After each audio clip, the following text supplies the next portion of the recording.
Kita berdoa kepada Allah Subhanahu wa ta'ala pada malam ni. Wahai Allah, seperti mana kau hantar para malaikat untuk memenangkan perang Badar, kau hantarkan jugalah ya Allah tentera-tenteramu di kalangan para malaikat untuk membantu saudara-saudara kami di Palestin.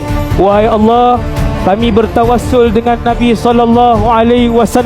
Wahai Allah, di kalangan kami pasti ada yang tidak ditolakkan doanya kerana kecintaan kamu kepadanya. Ya Allah, turunkan bantuan kamu kepada ahli Palestin, tentera Palestin, seperti mana kau turunkan bantuan malaikat kepada tentera Badar. Kami mohon kepadamu ya Allah, aidhum bijuludin min indik. Kau turunkan bantuan ketenteraan kepada penduduk Palestin, wahai Allah, daripada langit, daripada sisi kami. Walhamdulillahi Rabbil Alamin. Semoga Allah Ta'ala memakbulkan doa kita, insya-Allah.